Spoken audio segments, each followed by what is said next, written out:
हम्म।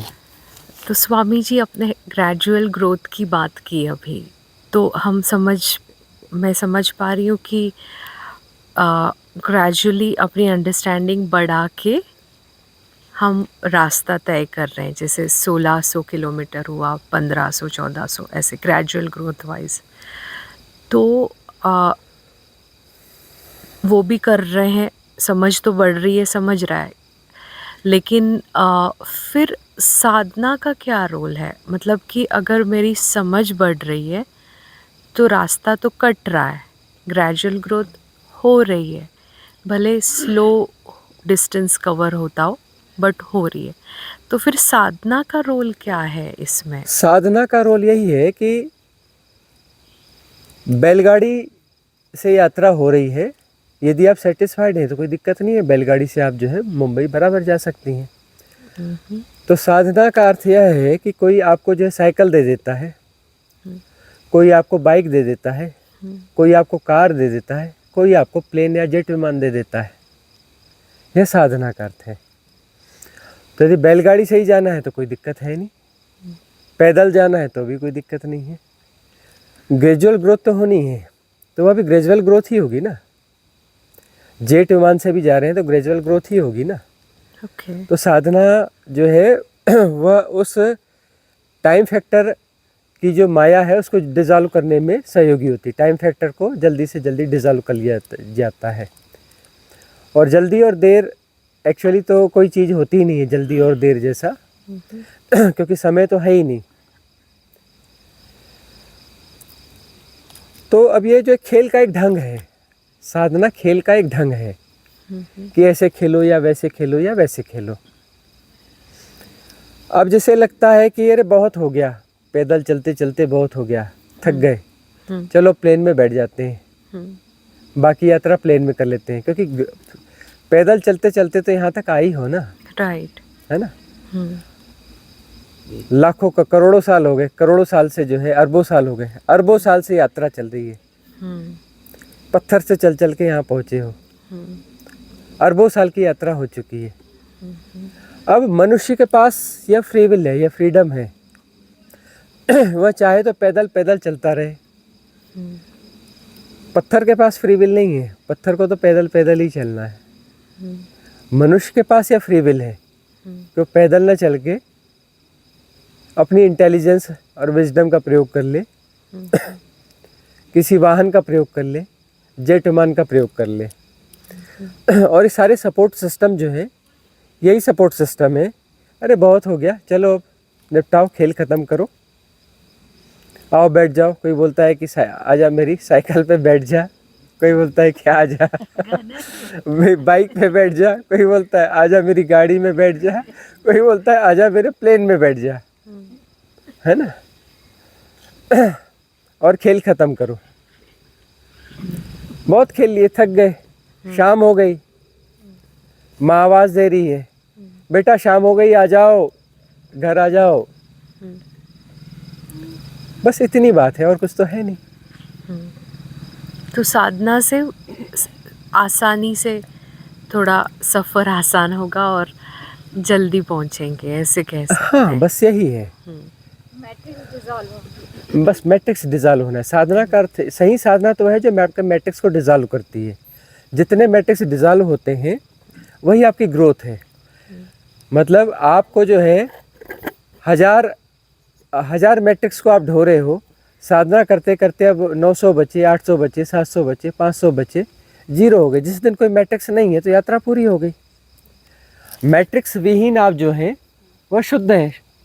अभी अशुद्धि है ना, अशुद्धि सेपरेशन है, अशुद्धि सेपरेशन है।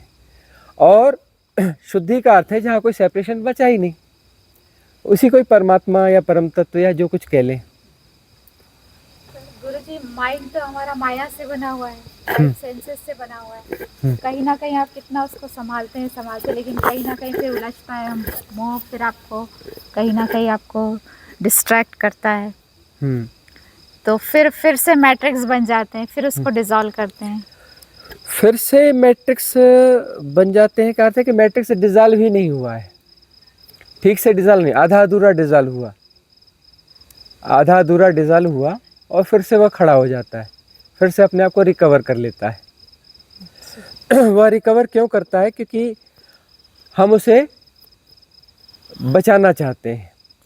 कोई भी मैट्रिक्स इसीलिए ज़िंदा है क्योंकि हम उसे फीड कर रहे हैं। ये बात हम बार बार बोल रहे हैं कि वो ज़िंदा ही इसीलिए है कि आप उसे फीड कर रहे हैं, आप उसे बचा रहे हैं।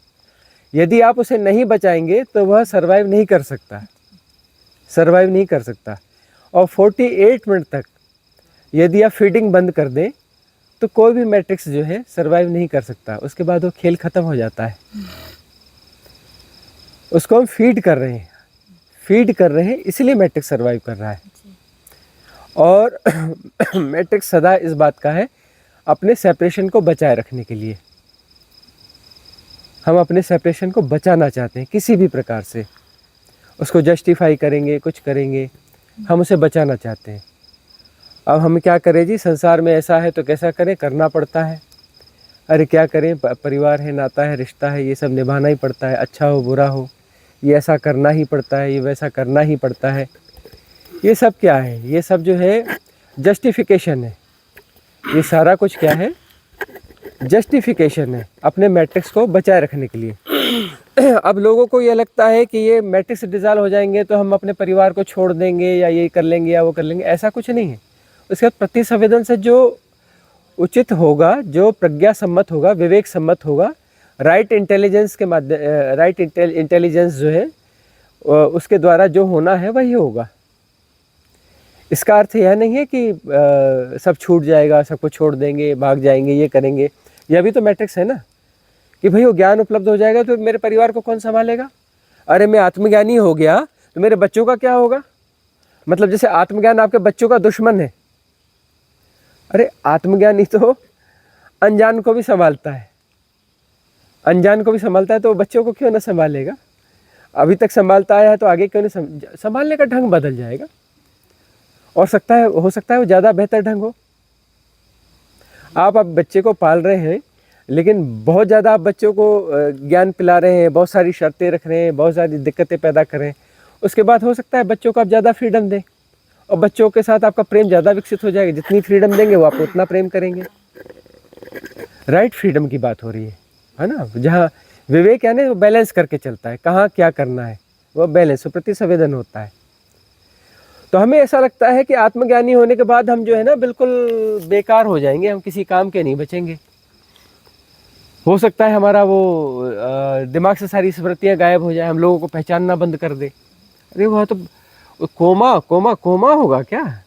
आत्मज्ञान का मतलब कोमा में जाना होता है क्या? कुछ भी पता नहीं क्या क्या। हम ऐसा बोल नहीं रहे हैं लेकिन भीतर वो सबकॉन्शियस माइंड में वो भय भरे हुए हैं कि एनलाइटनमेंट हो जाएगा तो पता नहीं क्या हो जाएगा। लोग बोलते हैं बड़ा डर लगा मुझे, मैं तो ध्यान से वापस आ गया। ध्यान में बैठा हुआ था मेथड में, एकदम से भय आया, मुझे लगा कि ऐसा हो जाएगा, वापस आ गया। अरे भाई वो मैट्रिक्स डिसॉल्व हो रहे हैं लेकिन भय पकड़ता है। अब भय पकड़ रहा है मतलब आप राइट पाथ पे हैं। मैट्रिक्स डिसॉल्व होगा, उसके बाद मन क्या बोलेगा? अरे इसके बाद तेरे बच्चों का क्या होगा? अरे सब भूल भाल गए तो क्या होगा? हो सकता है सब भूल जाओगे, बोले नहाना धोना भूल जाओगे, कपड़े पहनना भूल जाओगे, कैसे खाते हैं भूल जाओगे, सड़कों का रास्ता भूल जाओगे, फिर सब सीखना पड़ेगा, पढ़ाई लिखाई सब भूल जाओगे, बेवकूफ़ बन जाओगे। जबकि आपके सामने से बहुत सारे उदाहरण हुए हैं, मौजूद हैं, जो आपको बता रहे हैं कि इंटेलिजेंस, विजडम और ग्रो हो गया, पर परफेक्ट हो गया, राइट विजडम हो गई। लेकिन जो सबकॉन्शियस माइंड का पैटर्न उस समय साधना के समय आपको डराता है, उस समय डराता है। और उस समय जो है एक ऐसी स्थिति होती है कि मन का प्रोजेक्शन जो होता है ना वो सही मालूम होता है। ऐसे आपसे बात करो तो अरे हमें समझता है, ये तो बेकार की बात है। अभी समझ रहा है ना, जब ध्यान में बैठे हो वो गहराई आएगी तब भी समझना चाहिए ना, तब साहस बना रहना चाहिए ना। तब मन बोलता है अरे क्या पता सही है कि गलत है, एक काम करो अभी तो वापस चलो, इस स्टेज में तो वापस आ जाएंगे, कल बैठ जाएंगे, कल फिर ध्यान में ऐसा घट जाएगा। कल कभी आता नहीं है, वह स्थिति एक बार आई तो आई, गई तो फिर दोबारा आना बड़ा मुश्किल काम होता है। उसके लिए फिर एक लंबा चक्कर घट जाता है। स्वामी जी, मेरा ये प्रश्न है कि अभी आपने पोस्टपोनमेंट की बात की, तो ऐसा मेरा समझना है कि इतने ड्यूरेशन में कि पहले पहले होता है कि आदमी सोचता है कि ये सिचुएशन फेवरेबल नहीं है, वो सिचुएशन फेवरेबल नहीं है, आउटर सिचुएशन फेवरेबल नहीं है, फिर कुछ शरीर में प्रॉब्लम है, ठीक है। तो ये बहाने होते हैं जब कुछ अनुभव होना चालू होते हैं, शुरू में आते हैं। और फिर लेकिन ऐसे भी टाइम आते हैं, पॉइंट ऑफ टाइम आते हैं, ऐसे भी पॉइंट ऑफ टाइम आते हैं जब सब कुछ अनुकूल होता है, आउटर सिचुएशन भी और इनर सिचुएशन भी। फिर भी जब फिर शांति में बैठा होता है व्यक्ति तो उसमें अवेयरनेस में पता चलता है कि द्वंद्व जो है वो तो चल ही रहा है, द्वंद्व जो है वो तो चल ही रहा है। और जी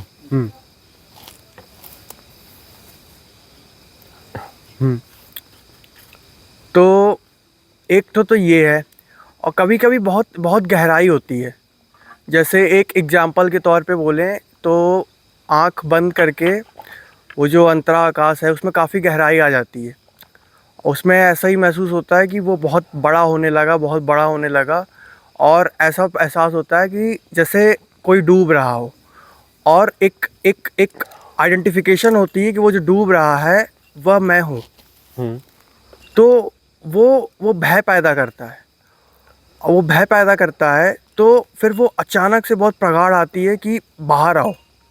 फिर उस पॉइंट ऑफ टाइम पे ये जो सारी बातें होती हैं, भय जो होता है उसको ओवरटेक कर लेता है और फिर वो वापस ला देता है। एक संघर्ष चलता है कुछ समय का, फिर वो वापस ला देता है। और फिर उसके बाद फिर वो कुछ कई समय तक नहीं होती है। फिर व्यक्ति संकल्प करता है कि नहीं, अब की बार ऐसा नहीं होगा। लेकिन फिर भी जब वो दोबारा अनुभव होते हैं तो फिर भी वो क्षण आते हैं कि वो भय आते हैं।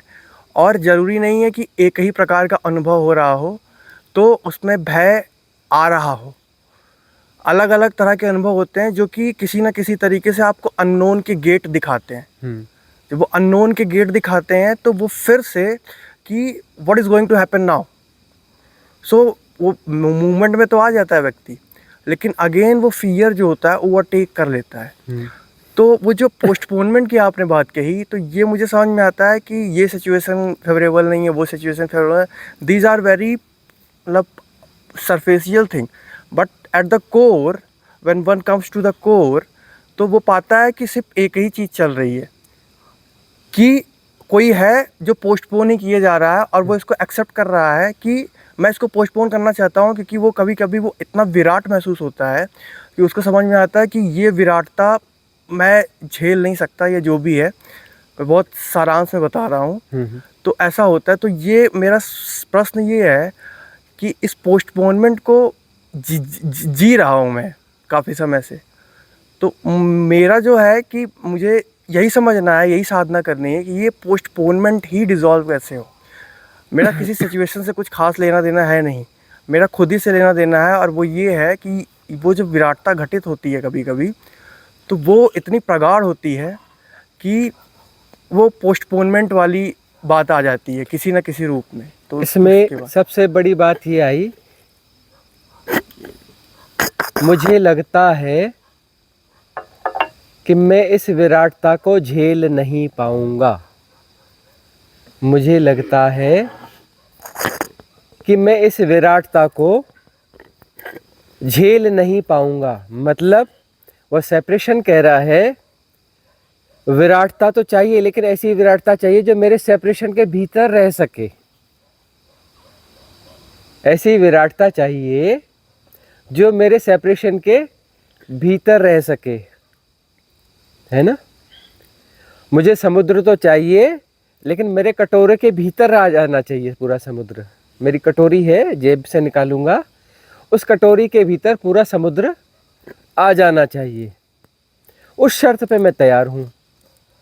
और समुद्र जब कटोरी पे उतरता है तो कटोरी टूट फूट के कहाँ गायब हो जाती है, पता ही नहीं चलता। उस कटोरी के टूटने के लिए हम तैयार नहीं हैं। उस कटोरी के टूटने के लिए तैयार नहीं है। और समुद्र हमें ज़रूर चाहिए, लेकिन कटोरी के भीतर चाहिए, कटोरी के बाहर नहीं होना चाहिए। हमारे कंट्रोल में होना चाहिए। विराट चाहिए लेकिन हमारे छोटे से पात्र में चाहिए। हम जो है अपने जो सेपरेशन को जी रहे हैं, इस सेपरेशन के भीतर ही हमें परमात्मा चाहिए। सबसे बड़ा मैट्रिक्स ही यही है। इन्होंने जो बात करी ना, बिल्कुल पते की बात करी, बिल्कुल पते की बात है कि वह सिचुएशन तो आएगी, अंतराकाश में डेप्थ मिलना चालू हो जाएगी। अंतराकाश में वो डेप्थ मिलनी चाहिए। अंतराकाश यानी वह इनफाइनाइट वैक्यूमनेस है, वह ग्लिम्स है, वो ध्यान की ग्लिम्स है। उस ग्लिम्स में जो कोई सेपरेशन है और डिजॉल्व होना चालू हुआ, डूबना चालू हुआ, डिजॉल्व होना चालू, मेल्ट होना चालू हुआ। जैसे वो मेल्ट चालू होना चालू हुआ तो भय स्टार्ट होता है। भय कब स्टार्ट होता है? जब आप मेल्ट होना शुरू होते हैं, उसके पहले भय नहीं आता। इसलिए हम कहते हैं कि जब भी साधना में भय आए तो समझ लेना आप राइट पाथ पे हो और बिल्कुल वहां पे साहस से डट जाना, डट जाना। क्योंकि भय पैदा हो रहा है मतलब आप मेल्ट हो रहे, मेल्ट हो रहे मतलब राइट पाथ पे हो। मेल्ट आपने होना है, राइट पाथ पे हो। वहां पे पोस्टपोनमेंट के लिए भय पैदा करेगा मन, मैट्रिक्स सारे वहां पे खड़े हो जाएंगे, अपना सारा जोर लगा देंगे पोस्टपोनमेंट के लिए। वो जस्टिफाई करेंगे कि हम साधना के विरोध में नहीं है, हम साधना के विरोध में नहीं है, जरूर हम पहुंचेंगे साधना में, जरूर हम साधना की ऊंचाइयों पहुंचेंगे, अभी नहीं, बाद में देखते हैं, अभी नहीं। और डिसॉल्विंग अभी होनी है, हियर एंड नाउ। परमात्मा अभी होना है, हियर एंड नाउ। अभी और यहीं हम डिसॉल्व होंगे और अभी यहीं हम परमात्मा हो जाएंगे। मैं तो तेरे पास रे, मोको कहाँ ढूंढे रे बंदे, मैं तो तेरे पास रे। अभी और यहीं हम डिसॉल्व होंगे और अभी और यहीं हम परमात्मा हो जाएंगे। लेकिन वह जो है वहां पर मैट्रिक्स क्रिएट हो जाएगा। ऐसे भय पैदा कर दिए जाएंगे कि पोस्टपोनमेंट वहां पर घटित हो जाएगा, राजी कर लिया जाएगा पोस्टपोनमेंट के लिए। तो मन का एक हिस्सा तैयार है मेल्ट होने के लिए, तभी तो वहां तक गया ना। लेकिन दूसरा हिस्सा जो है सबकॉन्शियस माइंड, वह गेम खेलेगा, भय पैदा करेगा, मेल्ट नहीं होना है अभी, बाद में देखेंगे। अरे कोई ना कोई तो रास्ता होगा, ढूंढ लेंगे। अरे कोई दूसरा जरूर कोई रास्ता होगा कि हम भी बचे रहेंगे और परमात्मा भी आ जाएगा। मेरी कटोरी में समुद्र आ सकता है। अरे भाई विज्ञान इतना आगे बढ़ा है और लोग नहीं खोज पाए होंगे। कबीर नहीं खोज पाए, नानक नहीं खोज पाए, बुद्ध नहीं खोज पाए, शिव नहीं खोज पाए। हो सकता है हम खोज लें, उन्होंने बस अलग दूसरा ढंग ढूंढा। हम शायद ऐसा ढंग ढूंढ लेंगे कि कटोरी में पूरा समुद्र आ जाएगा। हमारी कटोरी में पूरा समुद्र आ जाएगा, हम कोई ढंग ढूंढ लेंगे। तो मन इस प्रकार के मैट्रिक्स क्रिएट करेगा, कर ही देगा। अंततः साहस ही की है। भय आ रहा है, राजी हो जाना, राइट पाथ पे है। भय बढ़ रहा है, खुश हो जाना, भय बढ़ रहा है। अब लौट जा, सब देखते रहो, अनुभव को आने दो, जाने दो, विचारों को आने दो, जाने दो। वही तो प्रैक्टिस कहते हैं ना। विचार आ रहे हैं, जा रहे हैं, कहाँ से आ रहे हैं हमें नहीं पता करना है, कहाँ जा रहे हैं हमें नहीं पता करना है। अनुभव आ रहे हैं, कहाँ से आ रहे हैं हमें क्या लेना देना, कहाँ जा रहे हैं हमें क्या लेना देना। रुके हैं हमें कोई लेना देना नहीं, जा रहे हैं हमें कोई लेना देना नहीं। क्या है इनका मीनिंग हमें पता ही नहीं करना है। इसका मतलब क्या होता है हमें कोई मतलब नहीं है। क्या कुछ भी हो मतलब हमें क्या लेना देना। ट्रैफिक है, आए जाए, कौन से मॉडल की कार है हमें क्या लेना देना, कार है कि जीप है हमें क्या लेना देना। इसको वाहन बोलते हैं, हमें क्या लेना देना। ये कुछ है, हमें क्या लेना देना। ये ट्रैफिक है, आ रहा है, जा रहा है, समझने की कोशिश ही नहीं करना है। तटस्थ भाव से बने रहना है, समता भाव से बने रहना है। और ये जो प्रैक्टिस है समता भाव से बने रहने की। भय आ रहा है, आने दो। भय बढ़ रहा है, बढ़ने दो। भय जा रहा है, जाने दो। उसको भय बोलते हैं, हमें कोई लेना देना नहीं। इसको भय बोलते हैं कि क्या बोलते हैं, हमें डिफाइन ही नहीं करना है कि ये क्या आ रहा है। ये आ रहा है जी, ये रुका है जी, जा रहा है जी। कोई शब्द नहीं, कोई कुछ नहीं, कोई रिएक्शन नहीं, कोई एनालाइजेशन नहीं, कोई डिफाइन नहीं करना है, कोई कैटेगराइज नहीं करना है, कुछ नहीं करना है। प्रतिक्रिया विहीन, उस प्रतिक्रिया विहीन अवस्था में हम हैं, उस प्रैक्टिस में हैं जो हम विधियां कराते हैं। उसमें हम समभाव में, समता भाव में रहना सिखा रहे हैं, प्रतिक्रिया विहीन अवस्था में रहना बता रहे हैं। तो प्रतिक्रिया विहीन अवस्था में रहेंगे तब वहाँ उस गहराई में कुछ होगा, भय उठेगा।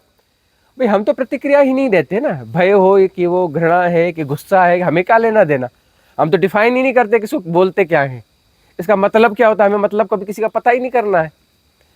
कहाँ से आया हमें नहीं पता, कितना छोटा है बड़ा है हम तो उसको मेजर कर ही नहीं रहे। हमें कोई लेना ही देना नहीं है जी, कुछ भी घट रहा है घटने दो। छोटा अनुभव है, अच्छा अनुभव है, बुरा अनुभव है, ऐसा अनुभव है, वैसा अनुभव है, हमें कोई लेना देना नहीं। इसको अनुभव कहते हैं, हमें उससे भी कोई लेना देना ही नहीं है कि अनुभव है कि ये है कि वो है, हमें कोई लेना देना ही नहीं है जी। जो हो रहा है सब हो रहा है, एवरीथिंग इज हैपनिंग। हमें कोई लेना देना ही नहीं है, हमको डिफाइन करना ही नहीं है, एनालाइज करना ही नहीं है, हमको समझना ही नहीं है जी। Don't try to understand, don't analyse, don't define, don't categorise, don't react, accept as it is, accept as it is, परम स्वीकार की भाव दशा। तो फिर जो है उस समय वो मैट्रिक्स चलेगा भी, तो हमें तो लेना देना नहीं ना। आओ खेलो मैट्रिक्स, कहाँ से आ रहे हो हमें लेना देना नहीं, कहाँ जा रहे हो हमें लेना देना नहीं, कैसे खेल रहे हो हमें लेना देना नहीं, हम तो बस समता भाव से देख रहे हैं।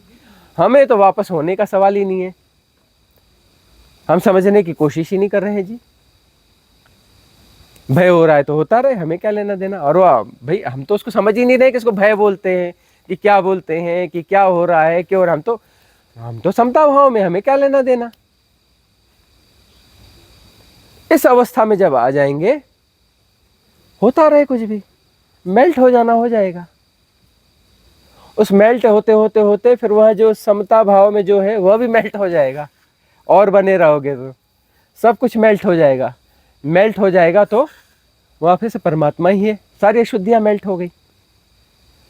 वहाँ यदि धैर्य बना रहा ना, तो वह जो साक्षी है ना समता भाव वाला, वह भी मेल्ट हो जाएगा, साक्षी भी मेल्ट हो जाएगा, सब कुछ मेल्ट हो जाएगा।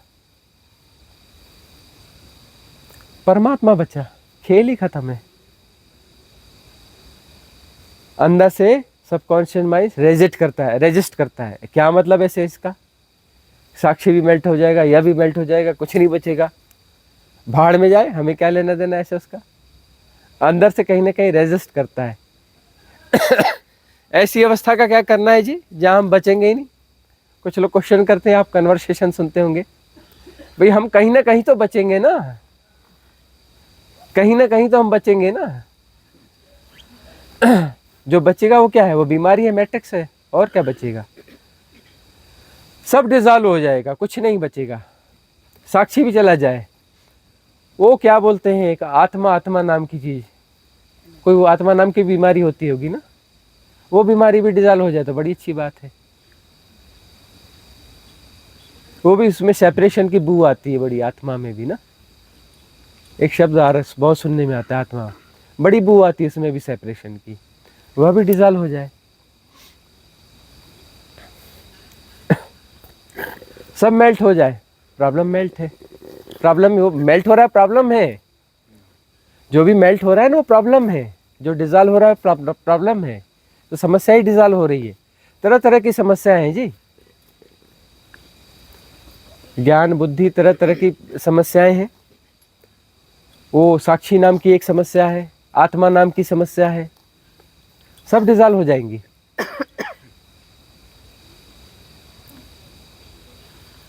सारी समस्याएं डिजॉल्व हो जाएं, बात पूरी हो गई।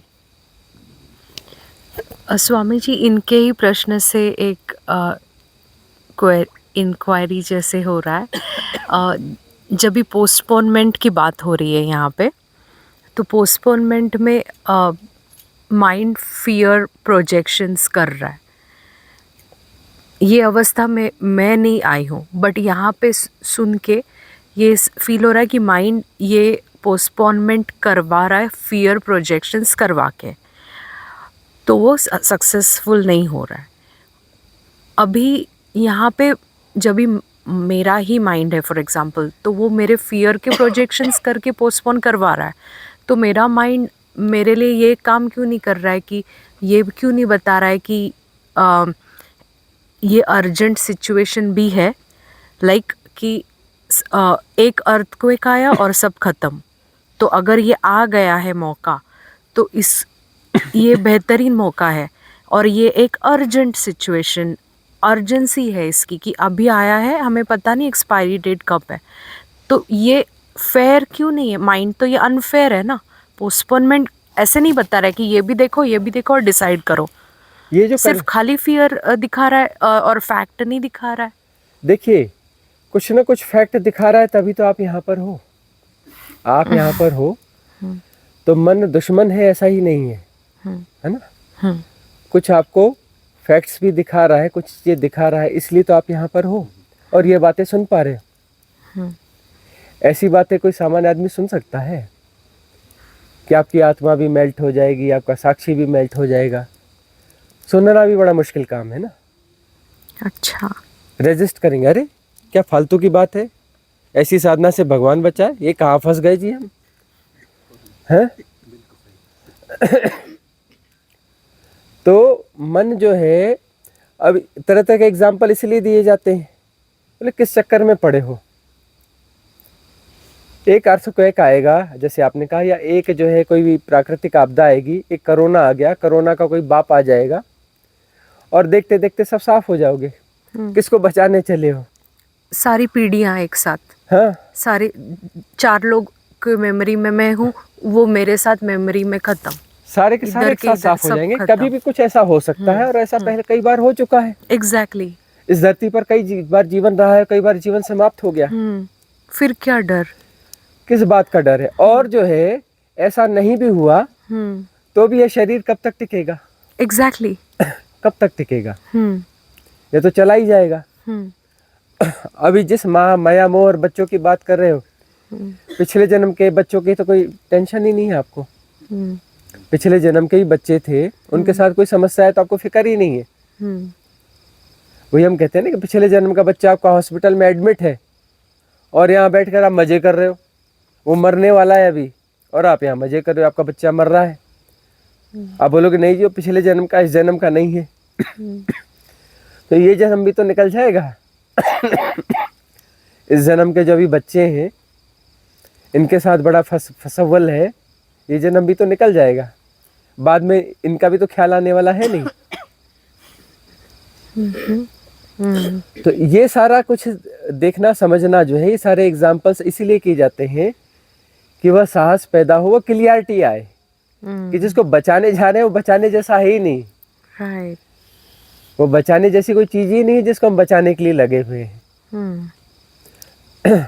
और जिसको मिल रहा है, जो पाया जा रहा है, वह इतना अमूल्य है कि वह उसको खोना जो है एक मूर्खता की बात है। उससे हम भूले बैठे हैं, उस खजाने को हम खोए बैठे हैं, अपनी उस महादशा को हम खोए बैठे हैं, वह मूर्खता की बात है।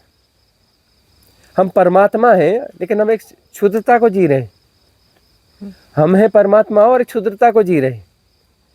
हम क्षुद्रता को डिजॉल्व नहीं करना चाहते। नहीं जी, हमें परमात्मा नहीं होना है, हम अपनी क्षुद्रता में ठीक है, हम अपनी सेपरेशन, अपनी क्षुद्रता में ठीक है जी, हमें परमात्मा नहीं होना है। तो यह बात, जब राइट इंटेलिजेंस, इसको प्रज्ञा कहा जाता है, राइट विजडम कहा जाता है, प्रज्ञा जागती है तो धीरे धीरे यह चीजें क्लियर होने लगती हैं और प्रज्ञा परिपूर्ण हो जाती है तो वहाँ पूर्ण मुक्ति हो जाती है, सब डिजॉल्व हो जाता है।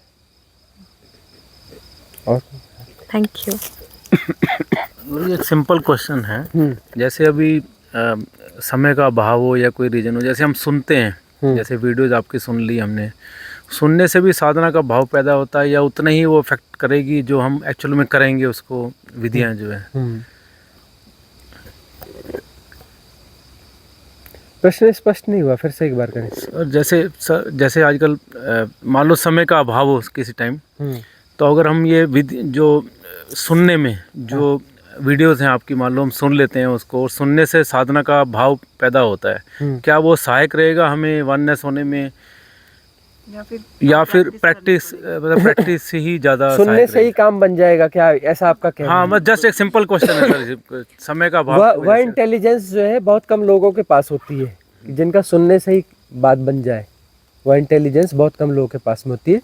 हालांकि सुनने से कुछ ना कुछ ग्रेजुअल ग्रोथ हो रही है, और ग्रेजुअल ग्रोथ का अर्थ है कि गार्बेज कहीं क्लियर हो रहा है।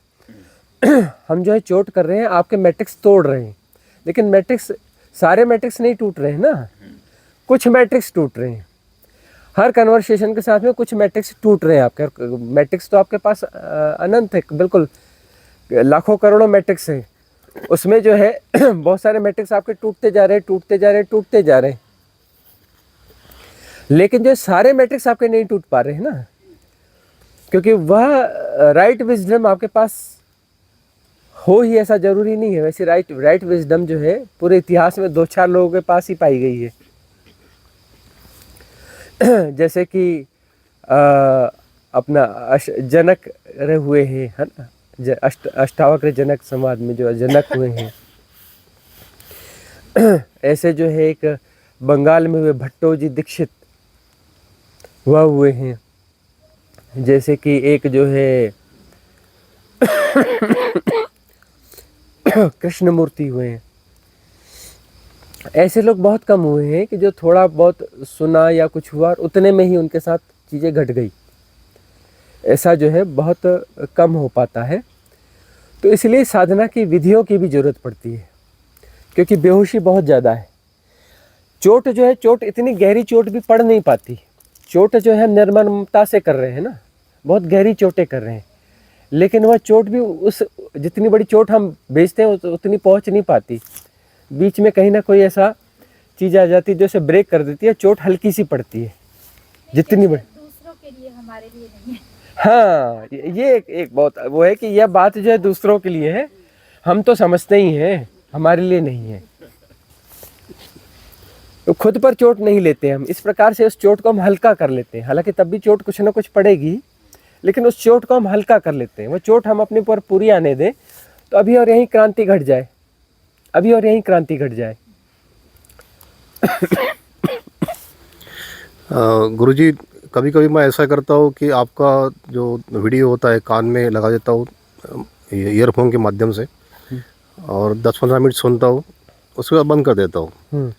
तो उससे मेरा माइंड फोकस हो जाता है। तो क्या ये सही है? फोकस हो जाता है आपका माइंड? हाँ, यानी जो विचार रहते हैं इधर उधर के वो सब शांत हो जाते हैं। मैं अभी मुझे मेडिटेशन करना, इस मुद्दे पे आ जाता हूँ। मतलब वो पूरा कन्वर्सेशन भी कभी नहीं सुनते आप? नहीं, अदरवाइज सुनता हूँ, पर जब मेडिटेशन करना है तो ऐसा प्रयोग करके देखा मैंने। अच्छा, मेडिटेशन मेथड के लिए हाँ, पहले आप मेथड आपने रैंडमली कुछ भी लगा लेते हैं, 10-15 मिनट सुन करके उसे ऑफ कर देते हैं, हाँ, और उसके बाद हैपनिंग हो जाती है। हाँ हाँ हाँ हाँ। ये ऐसा हो सकता है, ये एक विधि है, हो क्योंकि सकता है। उसमें वह ऐसी सिचुएशन क्रिएट ही की जा रही है। सारे कन्वर्सेशन यही स्थिति क्रिएट करते हैं। यदि आप कोई भी कन्वर्सेशन सुन रहे हैं और सुनने के बाद तुरंत काम धाम पे निकल जाते हैं तो यह स्थिति ठीक नहीं है। कन्वर्सेशन सुनने के बाद कुछ मिनट आंख बंद करके बैठ जाए, कुछ नहीं करना है, तो हैपनिंग हो जाएगी, ध्यान आपका वहाँ घट जाएगा। या सुनते हुए भी अपना बंद करें, और सुनने के बाद भले 10 मिनट या 15 मिनट या 20 मिनट जो आपके पास अनुकूलता हो, बस आंख बंद करके बैठ जाए और कुछ ना करें, हैपनिंग हो जाएगी, ध्यान घट जाएगा। कभी कभी उसको कंटिन्यू भी किया है, पूरा 1 घंटा चलते रहा, मैं बैठे रहा। तो इसमें भी मुझे यानी अच्छा लगा वो। हाँ, तो ऐसा होगा, क्योंकि सारी बातें, सारे इशारे उसी तरफ हैं, बार बार उस तरफ धक्का दिया जा रहा है, उसी तरफ धकेला जा रहा है। उसके साथ में ध्यान घटेगा आपका, ऐसा कुछ भी नहीं। क्योंकि इस बीच में हम कोई भी फालतू बातें करते ही नहीं है, घुमा फिरा वाली बातें करते ही नहीं है, लंबे किसी रास्ते वाली बात नहीं, हम सब डायरेक्ट हिट वाली बातें कर रहे हैं। तो इसमें जो है तंद्रा का सवाल नहीं है। हमारी हर बात में चोट छुपी हुई है, वो आपको सोने नहीं देगी, वो आपको सोने नहीं देगी। तो यदि आप यह सुन रहे हैं और साधना में बैठे हैं तो आपका ध्यान घट सकता है। एक उसमें थोड़ी विजडम, थोड़ी इंटेलिजेंस की ज़रूरत तो है। यदि वो इंटेलिजेंस बिल्कुल ना हो तब तो फिर वो काम नहीं करेगा, लेकिन थोड़ी इंटेलिजेंस है, यदि वह विजडम है थोड़ी से कम, तो वह आपके लिए ध्यान के लिए एक शानदार अवलंबन साबित हो सकता है। दूसरा सवाल मेरा एक और था गुरुजी। जैसे कि कल आप कह रहे थे कि पिछले जन्म में हम देवता थे, तो जब हम देवता थे अभी फिर से जन्म लिया हमने, तो हमको इस काम को हम बचपन से ही क्यों नहीं लग गए? कोई 30 साल के बाद लगा, कोई 40 साल के बाद लगा, कुछ 50 साल के बाद। इवन जो विकार बाकी मनुष्यों में है वो सारे विकार हमारे में भी बचपन से थे, मेरे में तो कम से कम थे। तो ऐसा क्यों होता है? माया महाठगिनी, माया महाठगिनी किसने कहा है? कबीरदास जी ने कहा है। मतलब हम जो है एक हायर स्टेज को भी जीकर आ रहे हैं। तो इस मृत्यु लोक के कुछ नियम हैं कि यहाँ जब आप आएंगे तो बिल्कुल लोअर लेवल पे आपको लाया जाएगा। लोअर लेवल से फिर आपको ग्रोथ करनी पड़ेगी, लोअर लेवल से फिर आपको ग्रोथ करनी पड़ेगी। और लेकिन यह ग्रोथ जो है बाकी लोगों की तुलना में फास्ट होगी। लोगों का तो जीवन पूरा हाथ से निकल गया, जागे ही नहीं, बूढ़े हो गए, है ना, मृत्युशैया पे पड़ गए और कोई जागरण नहीं हुआ। आप तो ग्रेटिट्यूड से भरिए कि जो भी उम्र है, किसी की 30, 35, 40, 45, 50, कहीं तो जागरण हो गया। अब तो सत्य की प्यास जग गई। तो उसको अनफोल्ड करते करते, पिछले जन्मों की साधनाओं को अनफोल्ड करते करते करते इतने साल लग गए। फिर हमने एक और बात कही थी कि उस समय जो आप क्यों अटके थे, आप आत्मज्ञानी ना होकर देवता बन गए पिछले जन्म में और देवलोक में फंस गए। आप क्यों फंसे? कुछ आकर्षण शेष थे, कुछ लेसन बाकी रह गए थे आपके।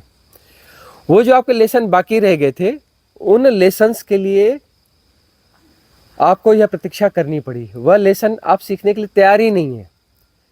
उसको जब सीखने के लिए आप तैयार ही नहीं है तो अस्तित्व को पूरा मैनेजमेंट करना पड़ता है। आपको बार बार वह चोट मारनी पड़ती है, बार बार चोट मारनी पड़ती है। वह चोट मारते मारते मारते कुछ लेसन्स आपके फिर वह क्लियर होते हैं, वह आप पढ़ लेते हैं, तब फिर आप उस स्टेज को फिर से प्राप्त करते हैं। और फिर बचे कुछ है और कुछ है, तो फिर वह लेसन फिर आपके पूरे होते चले जाएंगे और साधना में प्रगाढ़ता आती चली जाएगी। स्वामी जी, जब हम साधना करते हैं तो हमारा जो जीवन मुक्त होता है तो उसका ऑरा बहुत बड़ा होता है, ऐसा सुना है। तो जो साधना करता है तो उसके ऑरा थोड़ा, उसमें भी थोड़ा परिवर्तन होता होगा। तो उससे क्या होता है कि हम कहाँ भी जाते हैं तो बाकी जो इन्फ्लुएंसर है होते हैं जो प्रभावित करते हैं, तो उससे हम पे क्या प्रभाव पड़ता है? यानी हमारे साधना पे कुछ निगेटिव प्रभाव पड़ सकता है क्या? साधना करने वाला जो व्यक्ति है उसके ऑरा में तो परिवर्तन होगा ही होगा। मतलब ऊर्जा का यदि राइट अलाइनमेंट हो रहा है, राइट अलाइनमेंट हो रहा है तो उसी को ऑरा का विकास कहते हैं। ऑरा जो प्योर हो रहा है। जैसी जैसी साधना बढ़ेगी, अशुद्धियाँ हटेंगी तो ऑरा प्योर होगा। ऑरा बड़ा होता है का सवाल नहीं, ऑरा प्योर होता है। ऑरा तो सबका है लेकिन वह प्योर होता है, उसके में प्योरिटी आती है। अब ऑरा में प्योरिटी आ रही है तो फिर से कोई अशुद्धि आ सकती है इन्फ्लुएंसर्स के द्वारा। ये आपका प्रश्न है भाई। इन्फ्लुएंसर आपको इन्फ्लुएंस कर रहे हैं तो यदि वो इन्फ्लुएंस कर पा रहे हैं तो ऑरा फिर से अशुद्ध होगा। इसलिए जो है साधकों को यह कहा जाता है कि वह जो है कुछ ऐसा इस बात का भी ध्यान दें कि पुराना गार्बेज जो है, पुराना गार्बेज तो फेंकें ही, उसको डाइल्यूट तो करें, डिजॉल्व करें ही, नया गार्बेज इकट्ठा ना करें, नया गार्बेज इकट्ठा ना करें। इसकी अवेयरनेस रहनी चाहिए, क्योंकि पुराना गार्बेज निकाल रहे हैं, फिर नया गार्बेज भरते जा रहा है, नया गार्बेज भरता जा रहा है, तो फिर प्रॉब्लम तो फिर वहीं के वहीं रही, गार्बेज तो उतना का उतना ही रहा। तो इन्फ्लुएंसर तो सदा रहेंगे। माया यही है। माया क्या है कि इन्फ्लुएंसर तो सदा रहेंगे। माया महाठगनी का मतलब क्या? इन्फ्लुएंसर तो सदा रहेंगे। सृष्टि में सब कुछ इन्फ्लुएंस जो है, इन्फ्लुएंस के सारे सिस्टम सदा एक्टिवेट रहेंगे, इन्फ्लुएंस सदा होता रहेगा। और हमको अपने आप को बचाना है, हमको अपने आप को बचाना है इन्फ्लुएंस होने से। तरह तरह के इन्फ्लुएंसेस हैं, बड़े जस्टिफाइड हैं, बड़े साइंटिफिक हैं, बड़े सोशल एस्पेक्ट से भरे हुए हैं, है ना। बहुत सारे इन्फ्लुएंसर तो ऐसे हैं जो आध्यात्मिकता की चादर ओढ़े हुए हैं, राम नाम चदरिया ओढ़े हुए हैं। सबसे ज़्यादा इन्फ्लुएंसर तो वही हैं जो राम नाम चदरिया ओढ़े हुए हैं। राम नाम चदरिया ओढ़ करके आपको गार्बेज परोस रहे हैं, इसको हम स्पिरिचुअल गार्बेज कहते हैं। तो ऐसे भी इन्फ्लुएंसर हैं, और वो इन्फ्लुएंसेस जो है आपकी साधना में बाधा पैदा करेंगे, आपकी साधना को और लंबा कर देंगे।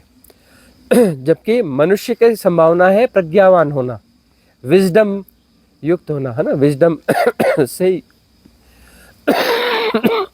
विजडम मनुष्य की संभावना है, लेकिन जो है वह इन्फ्लुएंसेस ऐसे होते हैं कि जो आपकी प्रज्ञा को सुला देते हैं, आपकी प्रज्ञा को सुलाते चलते हैं। और साधना क्या है, आपकी विजडम को शुद्ध करती चलती है, आपकी विजडम को बढ़ाती है। तो जैसे जैसे आपकी विजडम बढ़ती है, उस विजडम के साथ में आपका अलाइनमेंट बढ़ता है। अब साधना जो है, साधना की पद्धतियाँ थोड़ा इनडायरेक्ट वे में काम करती हैं। किन्हीं विधियों के माध्यम से एक झटका दिया जाता है आपको, उस झटके में अचानक जो है अलाइनमेंट हो जाता है, ऊर्जाओं का, चक्रों का अलाइनमेंट हो जाता है। उस अलाइनमेंट में विजडम जाग जाती है। एक है ज्ञान मार्ग कि आपने विजडम पैदा हुई और अलाइनमेंट हो गया। एक है साधना की पद्धतियाँ की और पद्धतियों से विजडम पैदा हो गई। दोनों इंटरकनेक्टेड है, ये दोनों जो है इंटरकनेक्टेड है। तो अब जो हम ये थ्योरेटिकल बात कर रहे हैं, कन्वर्सेशन कर रहे हैं, ये हम सीधे आपके विजडम पे काम कर रहे हैं, ये हम आपके विजडम पे काम कर रहे हैं। और जो साधना की विधियां हम आपको दे रहे हैं यह जो है हम आपकी ऊर्जाओं के राइट अलाइनमेंट के लिए दे रहे हैं। ऊर्जाओं का राइट अलाइनमेंट होगा तो विजडम बढ़ जाएगी, विजडम बढ़ेगी तो राइट अलाइनमेंट हो जाएगा। उन दोनों तरीकों से हम काम कर रहे हैं कि आपकी प्रज्ञा जो है विकसित हो जाए, किसी प्रकार से आपकी प्रज्ञा विकसित हो जाए, राइट अलाइनमेंट हो जाए। तो राइट अलाइनमेंट में प्रज्ञा 100% है, और 100% प्रज्ञा है मतलब राइट अलाइनमेंट है। ऊर्जा अपनी समस्वरता में आ गई, अपनी संगीत में आ गई, और हम जो है एक परमात्मा का गीत है। हम क्या हैं? परमात्मा का गीत है। तो गीत की सारी कड़ियां आपस में जुड़ गईं, गीत पूरा हो गया और वह गीत गा लिया गया तो मुक्त हो गए। वो पजल देखते हैं ना आप, पजल होती है, इधर से उधर से उसको सेट करो, इधर से करो, उधर से कैसे भी करो, सेट हो जाए तो बात पूरी हो गई। तो परमात्मा का गीत है, और उसके स्टेंजास जो इधर उधर बिखरे पड़े हैं, ऊपर नीचे आगे पीछे कैसे कैसे हो गए हैं, तरह तरह के मैट्रिक्स क्रिएट हो गए हैं। वो वर्ड्स भी इधर से निकल के उधर जुड़ गए हैं, इधर से जुड़ के उधर जुड़ गए हैं। ऐसी पजल्स नहीं आती हैं, वो इधर से उधर जोड़ दिया, इसको ठीक करो, उसको ठीक करो। ये तो बहुत बड़ी पजल है, ये बहुत बड़ी पजल है। वह पजल जो है वो सॉल्व हो जाए, कन्वर्सेशन के माध्यम से यह कर रहे हैं कि वो पजल आपकी सॉल्व हो जाए, और वो जो गीत जो है पूरी कड़ियों के साथ में सारे स्टेंजास उसके प्रॉपरली आ जाए। जैसे ही वह गीत के सारे स्टेंजास पर आ गए, वह गीत गा लिया जाएगा। वह गीत आपने गा लिया तो परमात्मा हो गए। गीत गाने की बात है, परमात्मा ही वह गीत है, लेकिन वह अभी भी संगीत हो गया है, सब टूटा फूटा है, बिखरा हुआ है। वह राइट अलाइनमेंट में आएगा, समस्वरता में आएगा, तो वह गीत, वह संगीत जो है गा लिया जाएगा। वह गीत और संगीत जैसे ही पूरा होगा तो आपकी मुक्ति हो गई। तो सारी साधना उस गीत की है, उस संगीत की है, समस्वरता की है, उससे ज़्यादा कुछ भी नहीं है। इसे हम बहुत कठिन मानते हैं, ये कठिन है ही नहीं। हमारे खुद के ही मैट्रिक्स हैं, अपने मैट्रिक्स को हम जो है पोषण देना बंद कर दें। संगीत तो अब आप देखो कि जो है सुबह हो रही है, सुबह में एक बड़ा संगीत है, बसंत की ऋतु, इसमें बड़ा संगीत है। पक्षी अपनी लय में उड़ रहे हैं, गीत गा रहे हैं, तितलियां अपने समय में आ रही हैं, उड़ रही हैं, सब कुछ समस्वरता में चल रहा है। तारे निकल रहे हैं, झिंगुर अपना गीत गा रहे हैं, सुनाई पड़ रहा है ना झिंगुरों का संगीत? सुनाई दे रहा है या नहीं दे रहा है? पूरी सृष्टि अपनी समस्वरता में है, संगीत है। परमात्मा जो है परम संगीत है, लेकिन हम विसंगीत होके बैठे हैं। यही मैट्रिक्स है कि हम विसंगीत हो गए हैं, और ये हमारी फ्री विल है कि कब तक विसंगीत रहना है। विसंगीत में रहोगे तो उल्टे सीधे स्वर निकलेंगे, तो दुख में रहोगे, पीड़ा में रहोगे। और हम अपने बिगड़े हुए स्वरूप को बचाना चाहते हैं, उसको राइट अलाइनमेंट में नहीं आने देता। हम इस बिगड़े हुए स्वरूप के मोह में पड़ गए हैं, माया माँ ठगिनी, इस बिगड़े हुए स्वरूप के मोह में पड़ गए हैं। उसको स्वरूप कैसे बोलेंगे? विरूप बोल देते हैं इसलिए। और वह जो विरूपता जो है स्वरूप में आ जाए तो बात पूरी हो गई। सिर्फ स्वरूपता की ही तो बात है ना, जैसी वह स्वरूपता आएगी तो बात पूरी हो गई।